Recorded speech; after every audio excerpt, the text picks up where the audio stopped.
I also want to say that when we talk about his upbringing, and Kevin Brown, this is directed towards you and your response. When we talk about his upbringing, the upbringing is not just for you to understand where his parents work and all those different things. The upbringing is also important because it also, when you understand his upbringing and some of his traumas, then we understand why he might have brought a knife or why he might have a knife on him, right? That doesn't explain why he should have done that, but it explains why he might have a knife on him, right? So that's the importance of that piece. And to answer right? the question, if we know his upbringing now, why did he? Right. So then when you speak on other things, like you just mentioned, why does that always come up in different things? So it's hard to say those things because we're talking about one issue. And when you mix 10 other issues or 10 other different cases in with this, sometimes it's hard because each case is different. And so it's not that it always has to come up. And I hear that consistently. It's not that it always has to come up. It's that it comes up because that's what's actually happening, right? And so when we ask for fairness, we're not saying let's roll the red carpet out for him. We're not saying let's do anything special for him. We're saying everybody should be treated fairly. We're saying that everybody should get a fair bail. You get what I'm saying? Especially 17 and 16-year-olds that have had this kind of situation. We're also saying that even when you speak about his father and you actually are very understanding when you speak about his father, like I hear understanding in you when you were speaking about his father, right? Whose father? Austin's? Yes, when you speak about Austin's father, you were talking about him like you know him, like he's a great man, and he could be. I don't know him, right? But you had that understanding. So what we're asking is for that same understanding equally across the board. Again, we don't know what kind of father he was, right? We don't know if some of those aggressive ways that him and his twin brother may have had could have came from the dad, right? So when the dad is coming up, the dad is getting the benefit of the doubt, and that's where race comes in, right? He's the benefit of the doubt when he walked into the press conference. Wait, hear me out. When he walked into the press conference, he was given the benefit of the doubt. That wasn't weird. It was he wasn't. Benefit of the doubt. Benefit of the doubt in that situation would have been allowing him to stay. No. Benefit of the doubt is him showing up at all. Yeah, because the black parent, he should have been showing up. Couldn't have shown up as a white people. And that's the thing. A black parent could not have shown up. Hold on. Benefit of the doubt. Who show up? Hold on. I want to flesh this out. Let me finish first. Okay. Right? A black parent could not have showed up. They could not have showed up, right? So you don't even understand it because I'm on the receiving end and hearing you out, right? And one thing that's unique and different about us is that I listen.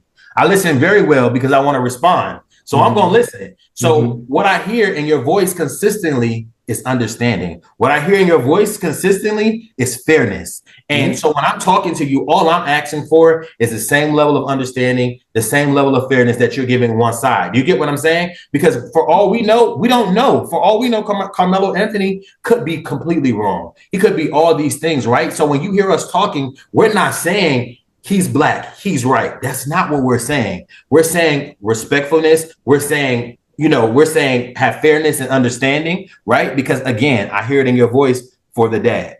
And again, you might not want to admit it, but if the shoe on the other foot and his parents had showed up, it would have been way bigger than the dad just being escorted out. So part of dishing out fairness is issuing critique as well as benefit of the doubt, forgiveness, so you have to, if you're going to be fair, you have to address it on both ends, right? And fortunately for the Black community, we stand together when it comes to somebody that looks like us not getting their due diligence during the justice process.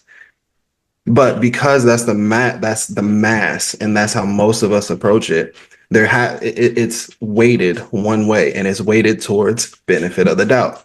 So there has to be people within our community that choose to be what they perceive as fair, what I perceive as fair, and hold bad behavior accountable. Hold rich Black people who are not giving back to the community, holding them to scrutiny, right? Because we need to balance that scale, and that's what part of a community is. So exactly. Thank you. I appreciate that. So to go back to the benefit of the doubt thing, who is the onus on when dishing out benefit of the doubt? Is it the intruder or the one being intruded upon? I don't understand that terminology because that doesn't fit the situation. Sure does. If you are intruding, you're jumping to conclusions because why are you saying intruder? Let me give you a scenario. Okay. If I have my home and somebody kicks in my door, right? It's on me to either shoot this dude in his neck or take a beat, ask him what is going on here, give him the benefit of the doubt that he is not coming to kill me at this very second, and say, hey, what's going on? Do you have the wrong house? What would like give him a chance to explain themselves?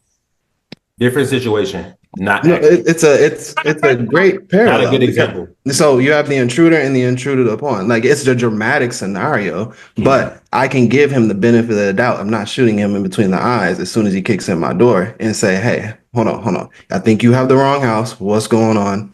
Yada, yada, yada. Let me help you understand a little bit better with your own example. And we got 2 minutes before we move on to the next segment. We got. Okay, I was just going to mention. So the guy breaks in your house and you shoots him and he dies. But he actually is on the I don't know the correct law, but I think like don't they foot have to be in the house or something like that? Like they have to actually be in the house. You got to be on your premises, yeah. On the premises or inside the house? I was told your foot they had to be inside the house, and you can't shoot him back. So you shot him and you killed him on the grass, right? So understanding comes in, he's already dead, but we know that you killed him because you were trying to protect your home. Understanding comes in, and the benefit of the doubt is like maybe he was breaking at my house, even though he's wrong. Maybe he broke in because he was trying to feed his family. That's kind of hold on, and that's not in your answer. Who is the onus though? Who is the one coming to that conclusion? Coming to the conclusion of what? What you just said, like who's breaking into my house, or maybe they just needed this, maybe they just needed that. Who is the one thinking that right then and there? Usually it will be you, right? Exactly. It's the one being intruded upon, right? So it's the one who's being inconvenienced. It's the one I think you're proving our point though, Kevin, because just like I said, the parents, he was allowed on the premises of this press conference. But he didn't get the benefit of the doubt because they kicked him out when he didn't do anything per se. What does he need to be there for? Well, he doesn't need to be there. I admit that. He doesn't need to be there. So really quickly, like you can check it. I said it at the beginning. He did not need to be there. So I think that they kicked him out for safety, right? Just in case he would have done something because of the severity of this whole entire thing. So I lost my son, so I might have a gun. I might want to get back at them, shoot the mother, shoot the father, somebody. So the police are like, hey, you got to get up out of here because we don't know what you might do. So I think that was the correct move by kicking him out. You don't give somebody like that in this predicament the benefit of the doubt. You just kick him out. That's all I'm going to say about that. I do want to